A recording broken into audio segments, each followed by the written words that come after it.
Netflix has thousands of shows, more than any human being could watch in a lifetime. New ones added every single week, new series, new documentaries, new limited runs. With casts so impressive, you feel vaguely guilty for not watching them immediately. And you are watching The Office again, Friends again, Harry Potter again, the same show you have already seen more times than you would admit if someone actually asked. And it is not that you forgot about the new things. You see them, the thumbnails, the trailers autoplay when you hover. You have added at least 11 things to a watch list you have never once returned to, and Netflix keeps suggesting new things. The algorithm is practically begging you to try something different. It knows your taste. It is confident about this. It has data, and you scroll through the suggestions, you read the descriptions, you watch the trailers sometimes. You think, yeah, maybe that one next time. And then, without quite deciding to, you go back to the thing you already know, the familiar opening credits. The familiar music, the familiar faces, doing the familiar things in exactly the familiar order. And the moment it starts, something in you settles, not dramatically, not like relief after a crisis, just a quiet, specific settling, like something that had been slightly tense, without you noticing, finally let go. People have opinions about this. There is so much out there. How are you not bored? You already know what happens. Don't you want to experience something new? And you have probably tried to explain it. It's just comfortable. I like having it on. I don't have to think about it.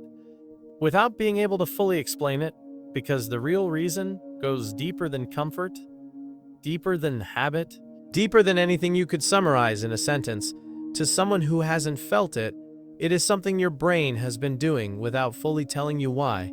And once you understand why, the rewatching makes complete sense, not as a habit, not as laziness, not as being stuck in the past, not as a failure of imagination, as one of the most psychologically intelligent things you can do for a mind that is carrying more than it lets on.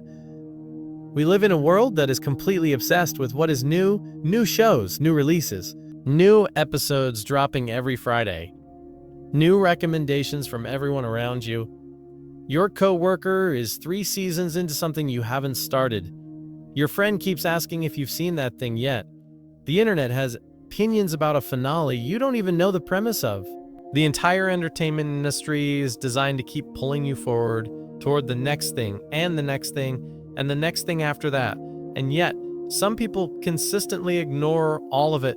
They know every line of their favorite show, every scene of their comfort movie, every joke before it arrives, every twist before it lands, every ending before it happens, and they press play anyway and feel better for it before anyone judges this. The psychology behind it tells a completely different story than the one people assume. Rewatching is not about being boring. It is not about being lazy. It is not about being afraid of new things. It is about what the brain actually needs when life is asking more of it than it easily has to give. Here are 5 psychological reasons why some people rewatch the same shows and movies, and what each one says about the kind of mind doing it. Reason 1. Think about a normal week. Every day, something is unpredictable. Something at work changes without warning. A relationship requires navigation. The news delivers something unexpected. A plan you made does not go the way you planned. You adapt, you problem solve, you figure it out. But that process has a cost. The brain, which is responsible for managing all of that, is constantly adapting, constantly processing situations where the outcome is not guaranteed. And after enough of that, it wants something where the outcome is guaranteed. Psychologists call this predictability bias. When life feels chaotic or uncertain, the brain actively seeks environments it can predict and control. And a show you have seen 15 times is the most predictable environment available. You know the character survives. You know the joke is coming. You know exactly how it ends. And that certainty, in a week full of uncertainty, feels like something the brain has been reaching for without knowing how to ask.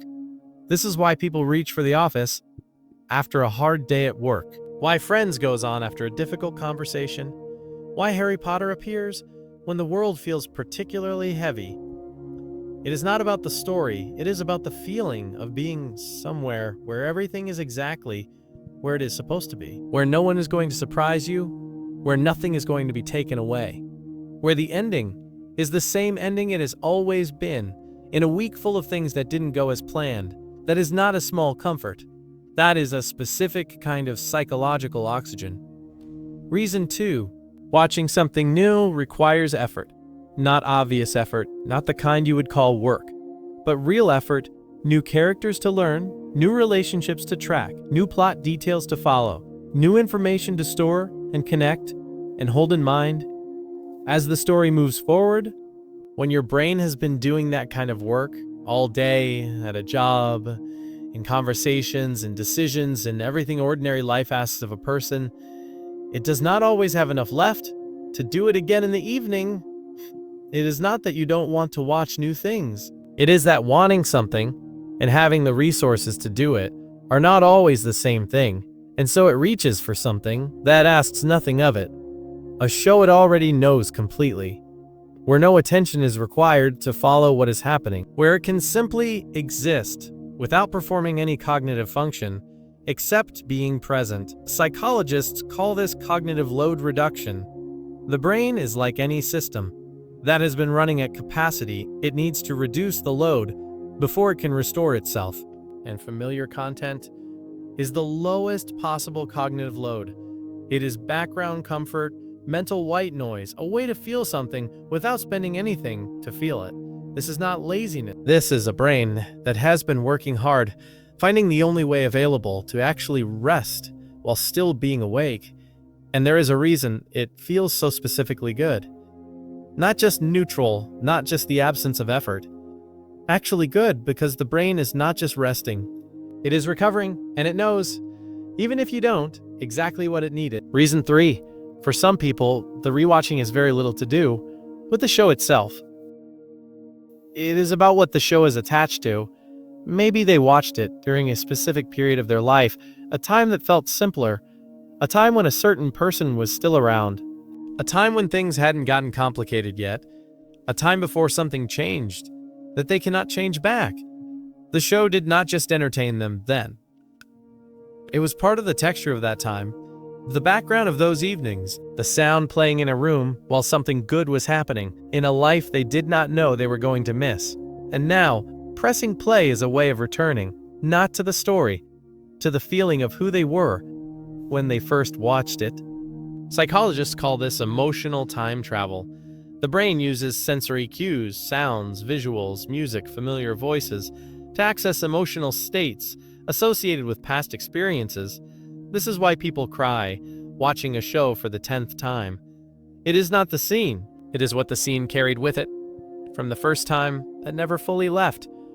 A laugh they recognize, a room they remember sitting in, a version of themselves that felt a certain way, that the present does not always offer. And in a life that keeps moving forward, sometimes you need something that stayed exactly where you left it, something that is still there, still the same, still waiting in exactly the form you remember it. Not everything you love has that quality. People change, places change, relationships shift and drift, and sometimes disappear entirely without warning. But the show is always there. Episode 1, exactly as it was, ready whenever you need to go back. Reason 4, not everyone who rewatches is looking for comfort or rest or memory. Some of them are looking for things they missed. The background detail in the scene that foreshadows something. 3 seasons later, the expression on a character's face, in a moment that means nothing the first time, and everything the 4th. The line of dialogue that has 2 completely different meanings depending on what you know about what happens next. For this type of rewatcher, the show is not a story they already know. It is a puzzle that has more layers than one viewing can reach, and most stories built with real craft actually do have more in them. More intentionality, more foreshadowing, more moments placed carefully by writers who knew exactly where the story was going and wanted someone, someday, to notice. Psychologists connect this to high openness to experience and analytical thinking, minds that naturally look for patterns, that find satisfaction, not in arriving at the ending, but in understanding everything. that led to it. For these people, watching something once is like reading the first chapter and calling the book finished. There is more in there. They know there is more, and they are going to find it.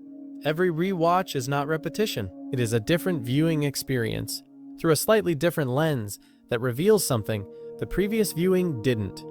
And when they find it, that small hidden thing that was always there, waiting to be seen, there is a very specific satisfaction in that.